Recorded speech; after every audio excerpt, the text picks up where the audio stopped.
Olá, tudo bem com vocês? Oro ao Senhor para que todos estejam bem, em nome de Jesus. Mais uma semana com os nossos estudos, mais uma semana olhando para a palavra do Senhor e deixando ela ministrar o nosso coração. Graças a Deus por esse privilégio que nós temos de ter a palavra de Deus tão perto de nós. Essa semana a gente começa um novo tema nos nossos estudos. Nós terminamos a semana passada sobre oração, e essa semana nós vamos começar um novo tema falando sobre as promessas que nós encontramos na Bíblia. E não apenas as promessas que nós encontramos, mas também o cumprimento dessas promessas. Deus, ele fez e continua fazendo inúmeras promessas na nossa vida, na vida da humanidade. E a Bíblia diz que ele não apenas faz promessas, mas ele é fiel para cumprir cada uma delas. Então, nós vamos percorrer aí a Bíblia, né, olhando para algumas promessas de Deus e também o cumprimento dessas promessas, e que isso ministre no nosso coração a cada dia, de que temos um Deus que nos promete coisas tão grandiosas, tão maravilhosas, e que é fiel para cumprir cada uma delas. Então, vamos lá. O título do nosso estudo dessa semana é O Messias e a Redenção do Ser Humano. O texto que nós vamos ler está em Gênesis capítulo 3, verso 15. Gênesis 3,15 diz assim, vamos lá. Porém inimizade entre você e a mulher, entre a sua descendência e o descendente dela. Este, quer dizer, o descendente, lhe ferirá a cabeça, e você lhe ferirá o calcanhar. Essa é a primeira promessa que nós encontramos na Bíblia. Ela foi feita quando Deus estava falando com a serpente lá no Éden. Vamos lembrar aqui, né, esse momento, o que estava acontecendo. Em Gênesis 3, nós encontramos o relato de quando o ser humano, ali representado por Adão e Eva, pecam, desobedecem a Deus. Deus, ele havia criado tudo, né? Havia criado o Sol, as estrelas, a Lua, tinha criado o planeta Terra, tinha criado os mares, os animais, tanto da terra quanto da água, as aves, ele tinha criado as plantas, ele tinha criado toda a natureza, e tinha criado o homem e a mulher, o ser humano, a sua imagem e semelhança. E aí Deus diz para Adão e Eva, né, para o ser humano, que eles podiam usufruir de tudo ali no jardim, menos do fruto da árvore do conhecimento do bem e do mal. Eles não poderiam tomar desse fruto, né, comer esse fruto, porque senão eles iriam morrer. Eles não deveriam, então, desobedecer a Deus. Eles poderiam, o restante de todo o jardim, eles poderiam usufruir, menos do fruto dessa árvore. E aí o relato, então, conta que Eva chega perto dessa árvore e a serpente começa a conversar com Eva. E a Bíblia diz que a serpente engana Eva, dizendo a Eva que ela não iria morrer, que Deus tinha mentido, que Deus não tinha falado toda a verdade, que de fato, se ela comesse daquele fruto, ela teria o entendimento que Deus tinha, né? A gente então lembra lá no primeira rebelião que a Bíblia fala, né, que aconteceu, foi quando Satanás, Lúcifer, um anjo, se rebela. Por quê? Porque ele quer ser igual a Deus, ele quer tomar o lugar de Deus. E aqui Eva, com a mesma intenção, eu quero ser igual a Deus, eu quero saber o que Deus sabe, quero ter o entendimento de Deus. E ali, então, ela toma desse fruto, ela come, entrega para o seu marido também come, os dois, então, pecam, desobedecem a Deus. E nesse momento, então, a Bíblia relata que Deus, ele vai passear ali no jardim, né, e não encontra Adão e Eva, pergunta, né, chama os dois, e aí eles chegam e falam que estavam escondidos, estavam com medo, estavam com vergonha, e Deus diz, como é que vocês estão com medo, estão com vergonha, estão escondidos da presença do Pai, né, tudo isso é muito diferente da vida na presença de Deus, então quer dizer que vocês pecaram. E aí um vai colocando a culpa no outro, né? Adão fala, foi a mulher que você me deu. A mulher fala, foi a serpente que você criou, né? Então vão jogando a culpa um no outro, né? Desde lá do início que é assim, né? O ser humano querendo justificar suas atitudes, jogando a culpa para os outros, né? E aí Deus, então, começa a falar um a um, para Adão, para Eva e para a serpente, o que viria de consequência por causa desse pecado que eles tinham cometido, essa rebelião, essa desobediência a Deus. Então, a partir daquele momento, eles teriam uma vida, né, infelizmente, conhecendo o mal. Nunca foi a intenção de Deus que o ser humano conhecesse o mal. Para quê, né? Agora a gente conhece e a gente fala, meu Deus, para que conhecer o mal? Que bom seria se a gente continuasse como a gente foi criado para ser lá, né, sem pecado, na presença de Deus. Mas o fato é que agora eles viveriam agora uma vida debaixo da condenação do pecado. E Deus então fala para Eva, fala para Adão as consequências do que viria, né, por causa do pecado. E nesse texto aqui de 3,15 de Gênesis, Deus está falando diretamente para a serpente, que a gente encontra a explicação, né, em outros lugares da Bíblia, que aquela serpente era Satanás. Eu vou ler alguns textos só para a gente aqui embasar esse entendimento, né? Eu vou ler aqui, 2 Coríntios capítulo 11, verso 3, que diz assim, o que receio e quero evitar, o apóstolo Paulo falando, é que assim como a serpente enganou Eva com astúcia, a mente de vocês seja corrompida e se desvie da sua sincera e pura devoção a Cristo. Então aqui o apóstolo Paulo se lembrando desse episódio lá em Gênesis 3, dizendo que a serpente enganou a Eva. Em 1 João 3,8 diz assim, para isso o Filho de Deus se manifestou, para destruir as obras do diabo. Em Apocalipse 12,9 diz assim, o grande dragão foi lançado fora, ele é a antiga serpente, chamada Diabo ou Satanás, que engana o mundo todo.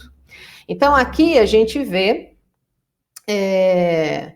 que a Bíblia explicando que aquela serpente, na verdade, né, ali, ela, na verdade, não era um animal, né, não era o animal em si que foi lá e enganou Eva, mas era o próprio diabo que usou ali aquele animal, aquela serpente, para enganar Eva e levá-la a pecar, né? Então Deus chega para a serpente e diz algo muito importante para toda a humanidade. Nesse momento, Deus faz a primeira promessa, a primeira profecia. E ele diz então, né, que haveria inimizade entre o descendente da mulher e a serpente, né, e a descendência da serpente, quer dizer, que viria um descendente da mulher, viria alguém. Ele seria ferido pela serpente, mas ele esmagaria a cabeça da serpente. Aqui é a primeira profecia, a primeira promessa que Deus faz a respeito do Messias que viria. Porque o ser humano entra no pecado, entra na maldição do pecado, e a maldição do pecado, o salário do pecado que a Bíblia diz, é a morte. É a morte, é a destruição. E Deus, então, naquele momento, quando a humanidade peca, a humanidade desobedece, dá as costas, se rebela contra ele, ele então apresenta à humanidade o seu plano para salvar a humanidade, para trazer a salvação para uma humanidade perdida, trazer a salvação para uma humanidade condenada pelo pecado. E aí, então, ele fala que viria o descendente da mulher, e este seria ferido, né? E aí a gente pode entender, no cumprimento dessa promessa, dessa profecia, ele seria ferido, e em vários lugares da Bíblia a gente encontra, né, falando sobre o sofrimento de Jesus. A gente tem o próprio relato nos evangelhos, né, de quando Jesus é preso, ele passa por todo aquele martírio, né, até ser levado à cruz, e ali então ele morre, Mas em outros lugares da Bíblia a gente também encontra profecias falando do Messias que viria e que que ele iria sofrer. Ele seria ferido. Como lá Deus disse para a serpente o que aconteceria, que a descendência da serpente, né, o diabo ali, os seus demônios, todo o mal, iria ferir a Jesus, né? E todos aqueles também, humanos, que se envolveriam com o mal, né, que foram aqueles que condenaram a Jesus, que o açoitaram, que prepararam as coisas, né, para ele ser traído.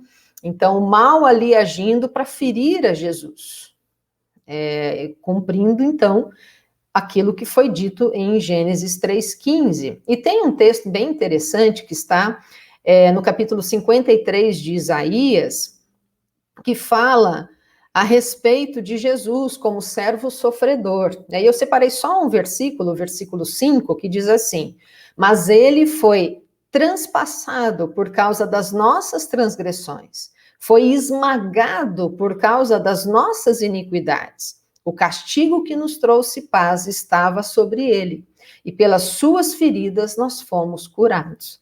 Então aqui, o profeta Isaías, apresentando Jesus, o Messias, que ainda viria, né? Bem mais lá na frente de quando Isaías escreveu isso, falando do sofrimento de Jesus, que Jesus iria ser ferido. E ser ferido por quê?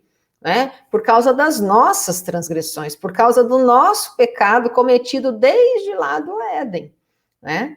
E ele viria, então, para tomar sobre si toda a maldição do pecado, tomar sobre si todo o mal que estava sobre a humanidade, para que, através dele, nós fôssemos salvos, nós fôssemos curados. Então, seria necessário que Jesus fosse ferido. Mas o texto de Gênesis 3,15 não para só no sofrimento de Jesus. Graças a Deus por isso.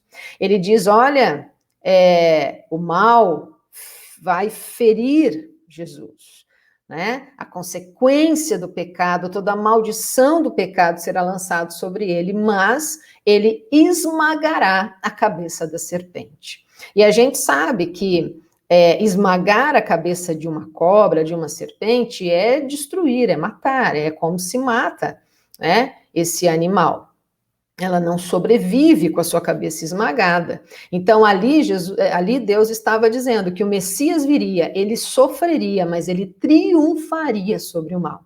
Ele venceria sobre o mal, né? E aí a gente, então, vê o cumprimento dessa promessa de Deus, ali de Gênesis 3,15, quando Jesus, o Senhor, ele vence a morte, ele vence o pecado, ele vence Satanás, porque ao terceiro dia ele ressuscita, ele vence então a morte, né? Ele pega ali, a Bíblia diz, né, as chaves da morte, do inferno, ele triunfa sobre todo o mal. E essa profecia, ela vai se cumprir plenamente quando Jesus voltar. E ele, então, vai nos glorificar, o nosso corpo vai ser glorificado, não haverá mais a natureza de pecado em nós. Ele vai redimir toda a humanidade e toda a criação.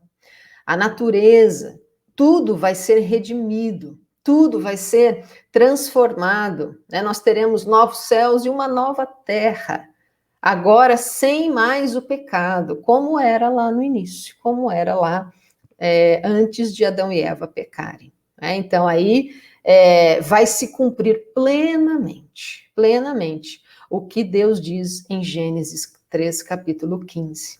Mas o fato é que em Jesus nós já podemos viver essa vitória. Ele venceu, e porque ele venceu, nós, então, podemos também vencer. Nós fomos salvos e fomos feitos filhos de Deus, a partir do sacrifício de Jesus na cruz do Calvário e na sua ressurreição. A Bíblia diz que todo aquele que crê no sacrifício de Jesus, crê que ele é filho de Deus, que ele veio à terra e se entregou para sofrer no nosso lugar, tomar a culpa que era nossa, dar a sua própria vida para pagar o preço do pecado. Quando nós cremos nesse sacrifício, a Bíblia diz que então nós somos salvos, porque é através de Jesus e do seu sacrifício que nós recebemos a salvação, que nós somos feitos filhos de Deus. Então, nós podemos viver esta revelação, esta verdade, todos os dias da nossa vida. A cada dia nós podemos usufruir da condição de vencedores. Por quê? Porque Cristo venceu. Cristo venceu e triunfou sobre o mal.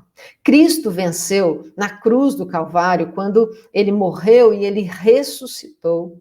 Ele está à direita do Pai, ele intercede por nós. Então, a nossa vida, ela toma um novo sentido a partir do momento que nós recebemos a salvação em Jesus. A nossa vida começa a ser pautada, fundamentada em cima desta revelação. A Bíblia diz que nós somos mais do que vencedores em todas as coisas porque Cristo venceu. Então, se ele venceu, ele me faz, então, vencedora. Ele nos faz vencedores. A cada dia também nós podemos usufruir da condição de salvos e justos, porque ele nos salvou, ele nos justificou, ele disse que nós somos justos, não porque nós praticamos a justiça, mas porque ele nos justifica.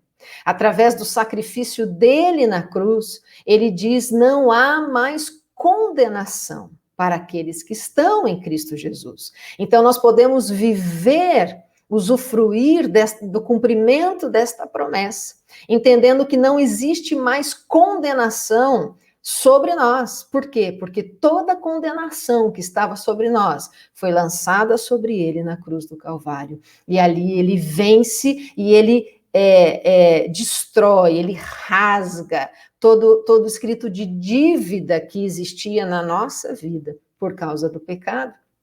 Então, nós podemos, pelo cumprimento desta promessa, feita lá em Gênesis 3,15, no cumprimento, no sacrifício e na ressurreição de Cristo, nós podemos ter a certeza que a nossa vida é uma vida sem condenação, nós somos livres, fomos libertos por causa do cumprimento desta promessa. E a cada dia também, nós podemos usufruir da condição de termos vida plena. Vida plena. Jesus, ele conquistou uma vida e uma vida plena para nós vivermos agora, aqui na Terra, e uma vida eterna, porque ele morreu, ele ressuscitou, e em breve ele vai voltar. Então, nós podemos ter esta certeza e viver esta certeza todos os dias da nossa vida. Nós podemos ter esta certeza. Eu quero ler aqui Hebreus 2,14, que diz assim: visto que os filhos são pessoas de carne e sangue, ele também participou dessa condição humana, para que por sua morte derrotasse aquele que tem o poder da morte, isto é, o diabo. Então, a Bíblia testificando, ele venceu, ele venceu, ele é vencedor, ele venceu o pecado, ele venceu a morte, ele triunfou. E se ele triunfou, nós triunfamos juntos. Romanos 16:20 diz assim: em breve o Deus da paz esmagará Satanás debaixo dos pés de vocês. A graça de nosso Senhor Jesus seja com vocês. Então aqui o apóstolo Paulo falando em breve, né? Jesus realizou isso na cruz e vai concluir isto quando ele voltar. Satanás será completamente vencido. Completamente esmagado, como é a linguagem que Deus usa para explicar esta promessa, né? Jesus, ele iria esmagar a cabeça de Satanás. E o último versículo que eu quero ler aqui é 1 João 3,8, para isso o Filho de Deus se manifestou para destruir as obras do diabo. Então nós podemos ver nesses textos e muitos outros, né? A testificação do cumprimento desta promessa. A primeira promessa feita da parte de Deus para nós, os seres humanos. Ele não nos deixaria morrer na destruição, na condenação do pecado, mas ele então providenciou o plano de salvação, dizendo, olha, virá um descendente, virá um Messias, ele será ferido, mas ele esmagará Satanás, ele destruirá o poder do pecado, da morte, e ele triunfará, ele vencerá. E esta é a verdade que nos traz esperança a cada dia. Esta é a verdade que nos alimenta a cada dia. Nós temos um Deus, e esse Deus nos ama tanto que veio a esta terra, tomou o nosso lugar, pagou o preço do pecado que era nosso, tomou a culpa que era nossa, tomou o nosso lugar, pagou ali na cruz do Calvário o preço da morte e do pecado, triunfou sobre eles, triunfou sobre o diabo e seus demônios, triunfou sobre o mal. Ao terceiro dia ele ressuscitou, ele venceu e nos fez então seus filhos, filhos que vencem também, filhos que triunfam também, filhos que são livres, que não vivem debaixo de maldição ou condenação. Graças a Deus por isso. Que Deus continue trazendo sobre nós, né, essa esperança viva a cada dia. Que nós possamos usufruir, viver a cada dia nesta verdade. Nesta verdade. Somos mais do que vencedores, porque temos um Deus que venceu. Somos filhos dele. Ele é o nosso Pai.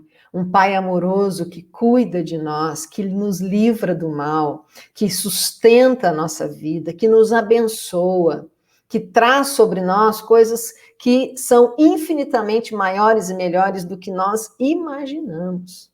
Esse é o nosso Deus. Graças a Deus, né? Por isso, pelo que a palavra nos apresenta e nos revela desse Deus tão maravilhoso. Vamos orar para a gente terminar? Senhor, muito obrigada pela tua graça, pelo teu infinito amor. Muito obrigada porque o Senhor é um Deus que nos faz promessas e promessas tão grandiosas, promessas tão maravilhosas. Senhor, e nós te louvamos porque o Senhor é um Deus fiel, que cumpre cada uma das tuas promessas. Senhor, muito obrigada porque o Senhor não nos deixou só, não nos abandonou, pelo contrário. O Senhor, mesmo nós te abandonando, mesmo nós nos rebelando contra o Senhor nos amou, mesmo quando ainda éramos pecadores, quando ainda não queríamos saber do Senhor nos amou. E o Senhor trouxe o teu plano tão maravilhoso para nos salvar. Muito obrigada por aquela promessa feita ainda lá no Éden. Senhor, muito obrigada, porque ela se cumpriu na vida do nosso Salvador e Senhor Jesus Cristo. E que nós possamos viver a cada dia nesta verdade. E que nós possamos também olhar para frente, para o futuro, entendendo que o Senhor ainda tem preparado o melhor, que é viver eternamente, agora sem pecado, completamente restaurados, como sempre foi o desejo do teu coração para nós. Muito obrigada, Senhor. Nós te louvamos, nós te agradecemos, em nome de Jesus. Amém. Amém. Que Deus abençoe sua vida de uma maneira muito especial e que essas promessas que nós vamos estudar, elas alimentem a nossa fé, elas tragam sempre uma esperança viva dentro de nós e que nós possamos viver aquilo que as promessas de Deus têm reservado para nós vivermos. Que a gente não perca de viver cada desejo do coração de Deus para nós. Que Deus te abençoe, que você tenha aí um final de semana muito especial na presença dele, e se Deus quiser, a semana que vem a gente se vê. Tchau, tchau.